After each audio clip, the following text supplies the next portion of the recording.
Today we celebrate the Solemnity of Christ the King.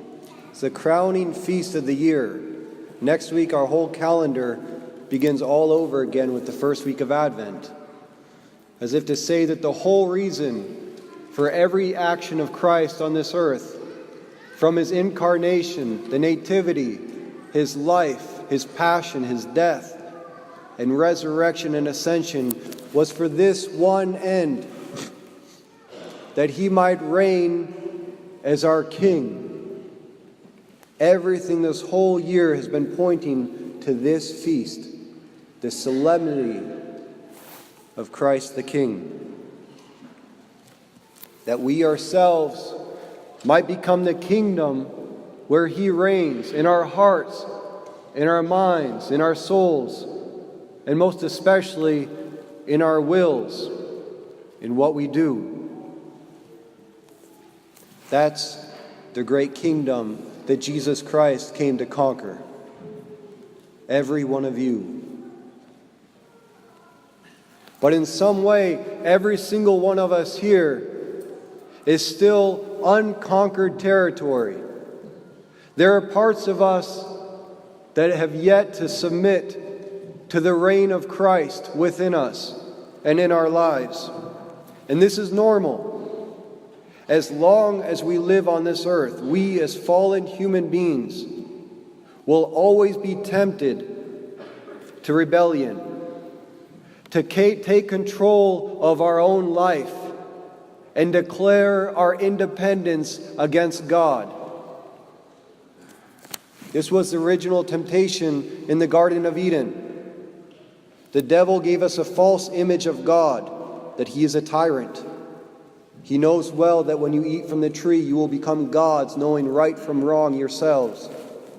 You will become your own God, your own master. We believed the lie, we rebelled, and that is now a part of our fallen nature. And that is why Jesus Christ used one principal weapon in order to conquer us back to himself: his love.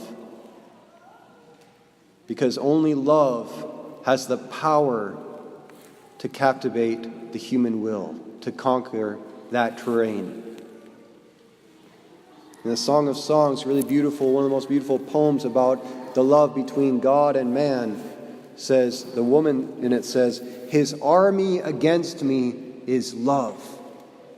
His army against me is love. Because only love has the power to possess the will of another, while all other means of exterior force can possess someone from the outside in.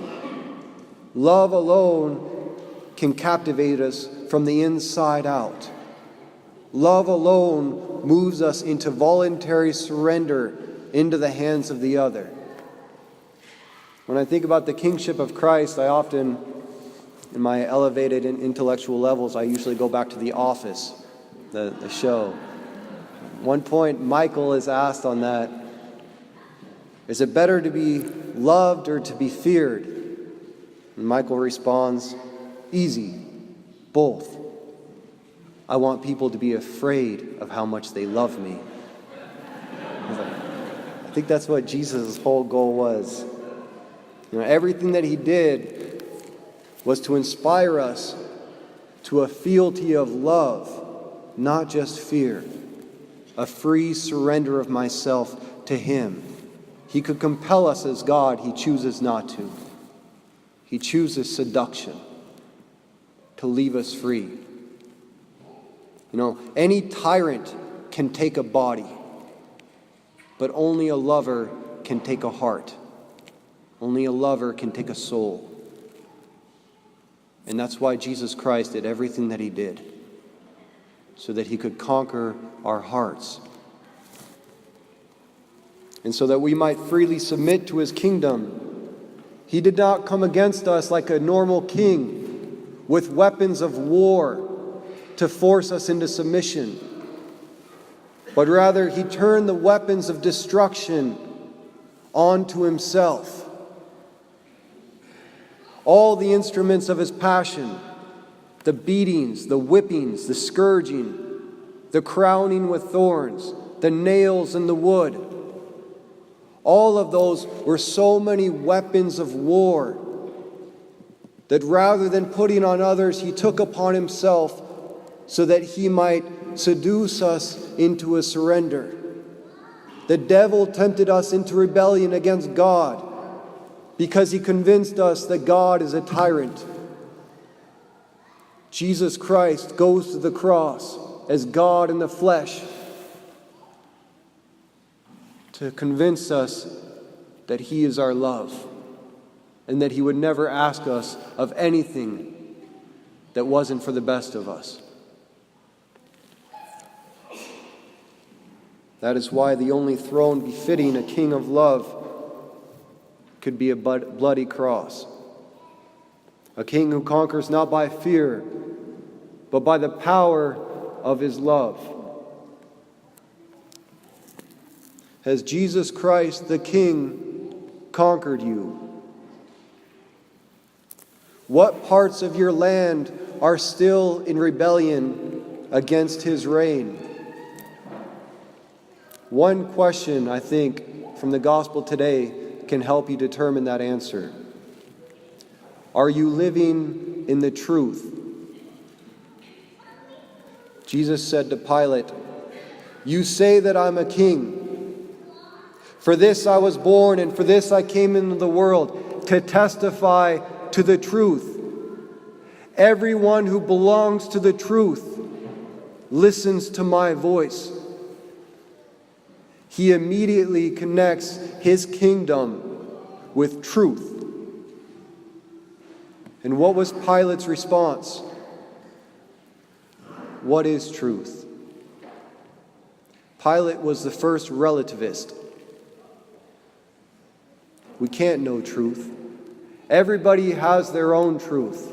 Truth is relative to time, to place, to culture, to religion.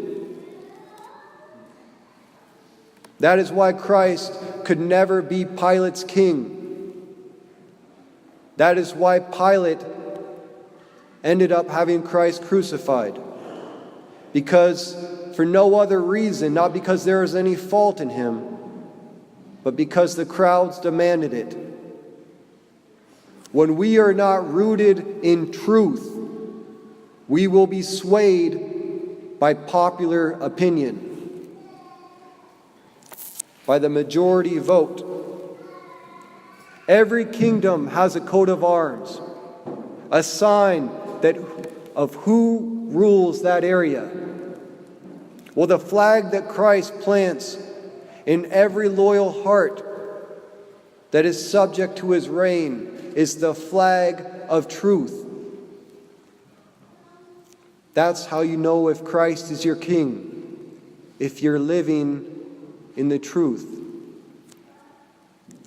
So we can ask ourselves, what are the places in my life that are still in rebellion against Christ's sovereignty?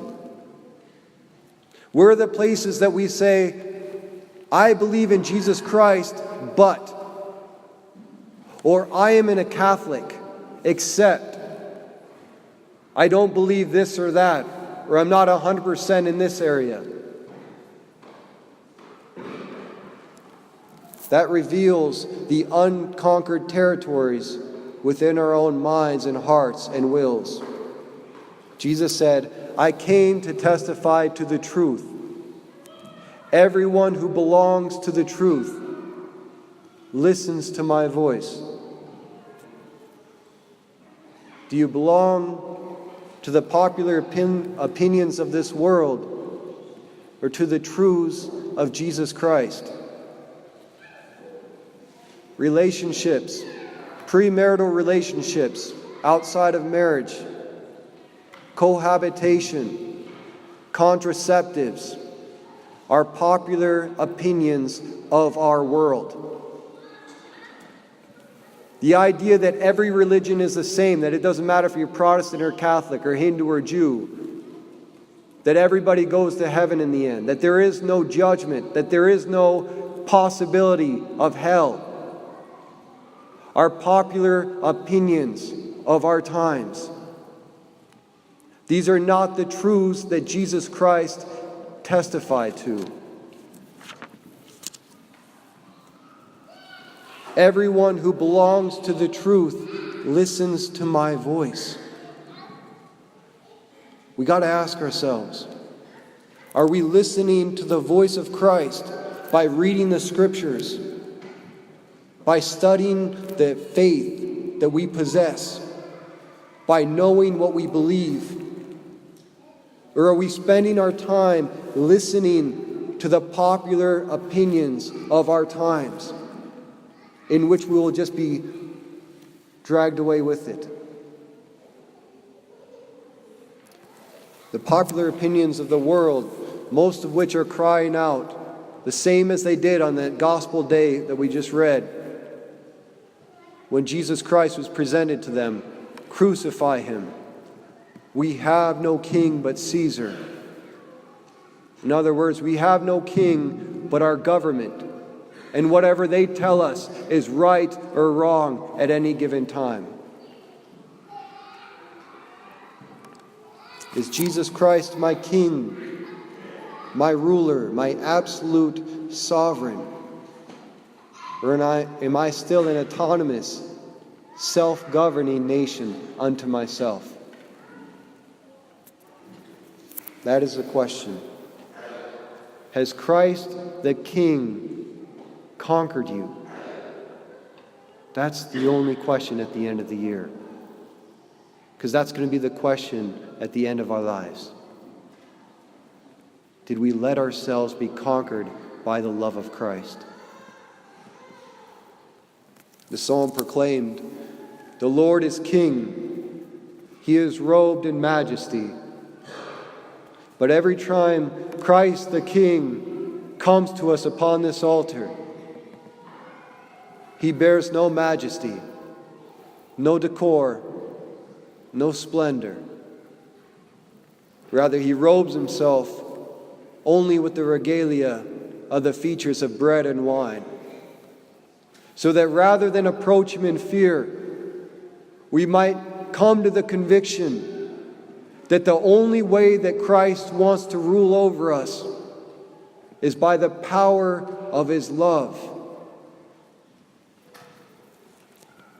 to seduce us into submission by the power of his love. For in the end, Jesus Christ is the King of love.